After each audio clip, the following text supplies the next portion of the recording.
In the second video of this lecture series, we'll see one new reaction, and that's the formation of an acetylide anion from a terminal alkyne.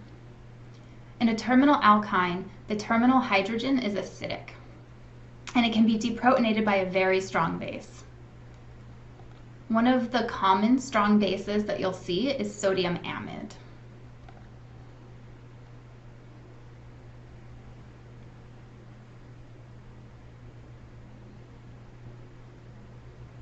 In sodium amide, the amide anion is a strong base that can deprotonate the alkyne. When the alkyne is deprotonated, it forms an anion at the terminal carbon. And the species with an anion on the terminal carbon of an alkyne is called an acetylide anion. And as you might imagine, given the negative charge on the acetylide anion, it's a very good or a very strong nucleophile. So if we treat the acetylide anion with an electrophile, like an alkyl halide or alkyl bromide, then it can attack the electrophilic carbon to displace the bromine or the halogen in a substitution reaction that ultimately forms a new internal alkyne.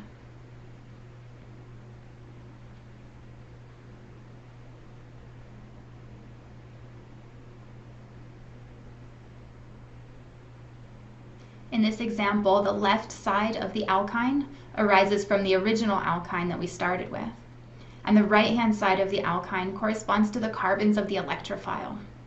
And the carbon directly bound to the alkyne is the carbon that was directly bound to the bromine, labeled carbon 5 here. Let's try an example. Here we have a multi-step reaction where we're conducting several reactions in sequence. Go ahead and pause your video and determine the product that would form at the end of the reaction sequence. Okay, so when we're faced with these multi-step reactions, we want to tackle one step at a time. So here we'll just start with step 1, and we'll treat the terminal alkyne with sodium amide. As we just saw, the alkyne is acidic, and the sodium amide is a strong base, so it will deprotonate the alkyne to form the acetylide anion.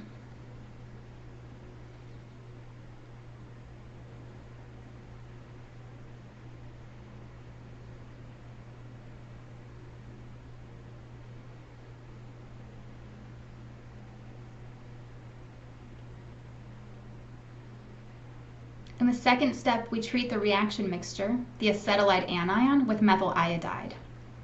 Methyl iodide is a good electrophile, and iodine is a good leaving group, so the nucleophilic acetylide anion will attack the electrophilic carbon to displace the iodine and form the internal alkyne product, where the carbon on the right side of the alkyne is from the methyl iodide. Now in step 3, that internal alkyne is treated with hydrogen and Lindlar's catalyst. These conditions will reduce the alkyne to the alkene, and because they use Lindlar's catalyst, the cis alkene will form selectively.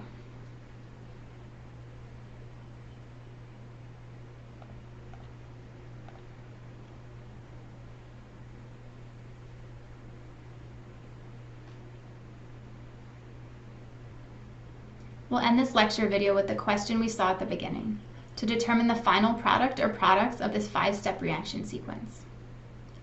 Just as we did in our concept check question, we want to tackle this one step at a time. In the first step, the sodium amide will deprotonate the alkyne to generate the acetylide anion.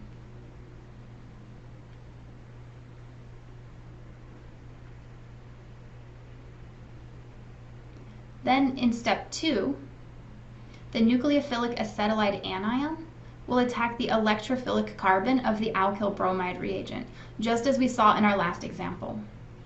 The bromide is a good leaving group, and the reaction will form the internal alkyne.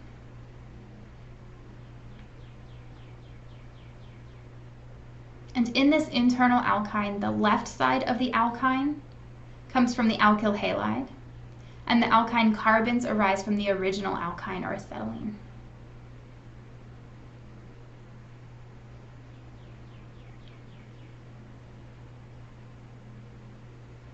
In step 3, the hydrogen and Lindlar's catalyst will reduce the alkyne to the internal cis alkene, again just as we saw in our last example.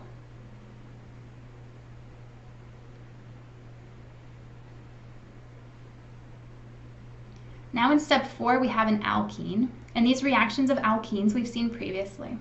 When we treat an alkene with borane, the borane adds across the alkene to place a BH2 group on the less substituted carbon and a hydrogen on the more substituted carbon.